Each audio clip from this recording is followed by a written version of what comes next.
for cheering assassination. That's the focus of tonight's angle. Charlie Kirk's murder has exposed the best and worst of America. The vigils, the tributes, the beautiful and moving.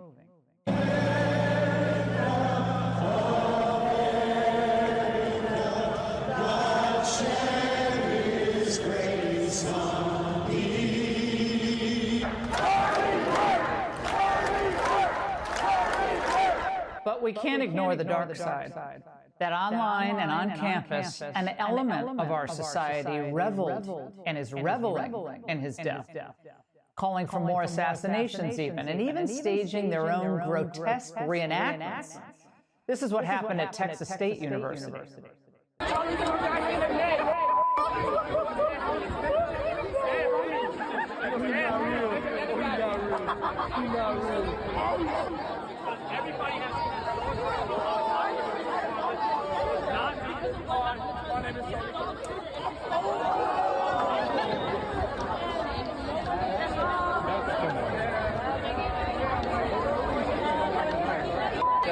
You're getting expelled, dude. The university is investigating the video, warning that appropriate action will be taken if it turns out that that individual is in any way affiliated with the school. And at Texas Tech,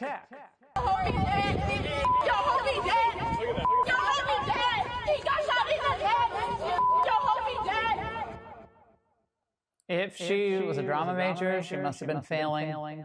But regardless, Cameron Gazelle Booker has been arrested and expelled. Again, real-world fallout, baby. Other students are being disciplined as well. Employers are canning employees. And when crimes are committed, people are being prosecuted. Because if you normalize these reactions, if you allow people to destroy property, especially at a memorial tribute, our society will continue to suffer, and we know things are only going to get more dangerous. And by the way, kudos to Clemson University. 3 individuals associated with that university have been fired for their actions and their online posts. And by the way, for all of you saying, oh, Laura, this is cancel culture, no, you're wrong. These people weren't fired for expressing different political views, disagreeing with Charlie. He loved that. That's not what's going on. And of course, the same people who said nothing when grandmothers were rounded up for walking through the Capitol on January 6th, of course, they're upset, crying foul over these consequences. Most of these people are not public figures. They were anonymous until a few days ago when this conservative campaign organized online targeting people that it says are attacking Kirk, bashing Kirk. Given how tense the climate is, I think we are going to see more of these politically motivated firings. He's not worried about the political assassinations as much as he's worried about the political firings. They were not fired for debating. I'll say it 100 times. They were fired for endorsing political murder. Now, to expect that any adult not condone or celebrate the murder of a speaker on a college campus, that seems like a pretty low bar to me. And the way the media and political figures defame and malign Charlie to this day, they dehumanize him, even in death. That feeds the very mindset that led to this assassination in the first place. And that ends up, in the minds of many, to justify taking politically violent actions. The reason that he is seen as a divisive figure and why the left has had a reaction as well in this is because he has been known to make racist statements. I'm tired of white supremacist beliefs being considered a difference of opinion. I'm really sick of that. I'm insulted by the fact that they think his beliefs are just about a difference of opinion. He's, become in this last few days, I think, a symbol of the toxic culture that we're in right now. But does firing educators or healthcare workers or disciplining students amount to some type of abrogation of all of our First Amendment rights? It's illiberal, and it's the opposite of what Charlie Kirk would have wanted. It's not illegal. It's not a crime to offend someone. You can't punish people for being jerks and celebrating the death of someone. That's not illegal, and that shouldn't be who we are. Okay. First of all, ludicrous analysis. Cheering for political violence is only going to beget more political violence. That's number one. But if you engage in speech that effectively incites more violence or that shows incredibly bad judgment, there will and should be societal consequences. Employment and education-related repercussions. It's reasonable to think that. Now, Charlie Kirk was himself, as we are, passionate defenders of the First Amendment. Political speech should be protected. That's why he was fine with people confronting him in person, even when they said the most absurd insults. He tweeted last year that hate speech doesn't exist legally in America. All of it's protected by the First Amendment. Keep America free. Agree totally. And we aren't saying that you can't say hateful things. We aren't saying that you can't say evil things.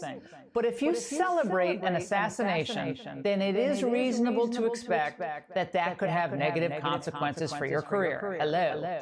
Defamation, harassment, incitement to violence does not shield you from your responsibility to abide by contractual obligations, university standards, or student honor codes. But naturally, the New York Times, after the Kirk assassination, finds a way to blame Trump, saying that he escalates attacks on political opponents after the killing. Come on. It's all a lie. The Democrats and their press poodles claim that we're trying to stop all criticism of the president. What? Have you seen any evidence that Democrats are afraid to criticize Trump? My goodness, look at the way they're treating his cabinet on Capitol Hill, Kash Patel today. Did they look like they were people who live in fear of the secret police coming after them for criticizing the administration? Of course not. Because this whole line of argument is a lie. They know no one is trying to hinder true free speech. The left knows they've encouraged violence, though, and they intend to keep doing so. And so they're going to continue to deflect blame and a lie in a desperate effort to avoid any political consequences for their own actions. So the bottom line tonight on The Angle is this. They will keep supporting violence against the right until they're punished by the voters. Consequences are long overdue, and consequences are coming. And that's The Angle. Fox News Alert, we just got our hands on a trove of new evidence in the Charlie Kirk murder. Text messages between the shooter and his trans boyfriend, the secret note that was destroyed, and a confession. Tyler Robinson making his first court appearance just moments ago, on Zoom, and wearing a Suicide Watch smock. Notice conviction of this offense may carry the death penalty or pursuant to Utah Code 76.3-207.7, a mandatory term of imprisonment for life without parole or an indeterminate term of not less than 25 years that may be for life. Earlier today, the Utah County Attorney's Office announced they were charging an emotionless Robinson with 7 counts, including aggravated murder, obstruction of justice, witness tampering, and they're seeking the death penalty. Death by firing squad is on the table. Prosecutors say this was a political hit. The state is further alleging aggravating factors on counts 1 and 2 because the defendant is believed to have targeted Charlie Kirk based on Charlie Kirk's political expression and did so knowing that children were present and would witness the homicide. Officials say they interviewed Robinson's trans lover and got their hands on a secret note that the shooter left under his keyboard the morning of the assassination, and text messages between the two when Robinson was on the run. Robinson texting his trans boyfriend saying, "Drop what you're doing, look under my keyboard." Underneath was a note that said, "I had the opportunity to take out Charlie Kirk, and I'm going to take it." The shooter told his boyfriend to destroy the note, but police were able to recover it. Then Robinson confessed. You weren't the one who did it, right? Robinson, I am. I'm sorry. Roommate, I thought they caught the person. Robinson, no, they grabbed some crazy old dude. Roommate, why? Robinson, why did I do it? Roommate, yeah. Robinson, I had enough of his hatred. Some hate can't be negotiated out. How long have you been planning this? Robinson, a bit over a week. That's motive and intent. Robinson texted his trans roomie saying, "I'd hoped to keep this secret until I died of old age. I am sorry to involve you." Charlie's killer thought he was going to just go home and no one would find him. He wasn't that worried about getting caught. He was more worried about his father noticing his grandpa's gun was missing. I might have to abandon it and hope they don't find prints. How the F will I explain losing it to my old man? Remember how I was engraving bullets? The F in messages are mostly a big meme. If I see notice bulge UWU on Fox News, I might have a stroke, all right. I'm going to have to leave it. That really effing sucks. So what else did the roommate know? And when did he know it? And who else knew what? The FBI says Robinson may have had co-conspirators. Who else may have been on that thread, what they may have known, is that fair to say? It's a lot more than that, and we're running them all down. It's a lot more than 20? Yes, sir. Cash says they're following every lead, and the FBI is currently investigating leftist groups in Utah to see if there's a conspiracy. In the last year, Robinson became radicalized after moving in with his trans boyfriend. Robinson's mother explained that over the last year or so, Robinson had become more political and had started to lean more to the left, becoming more pro-gay and trans rights oriented. She stated that Robinson began to date his roommate, a biological male who was transitioning genders. This resulted in several discussions with family members, but especially between Robinson and his father, who have very different political views. Now, the media has been telling us Robinson's conservative just because his parents were Republican. You don't always have your parents' politics. Look at me. Even though his family, his friends, his text messages pinned him as a progressive, and the anti-fascist catchphrases on his shell casings and his trans boyfriend, but Jasmine Crockett is still in denial. The reality is that the average person on the left probably couldn't make a shot from 200 yards because they haven't been playing with assault rifles since they were a little kid. He couldn't be liberal because liberals are bad shots. That's what they're telling you. Now, if Crockett would read, she'd know Robinson accused Charlie of hate speech and killed him for it. We got angry when we read the messages. ABC called them romantic.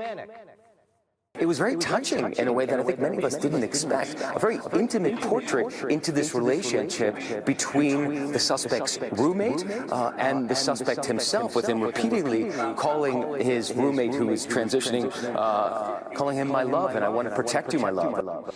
ABC's touched by text messages between an assassin and his trans roommate. Disney is tickled by the intimacy of a killer telling his trans roommate how to orchestrate a cover-up. This isn't a love story. This is a cold-blooded murderer obstructing justice. ABC wasn't this touched when Charlie's widow wept in front of the nation. And the far left is acting like Charlie had it coming.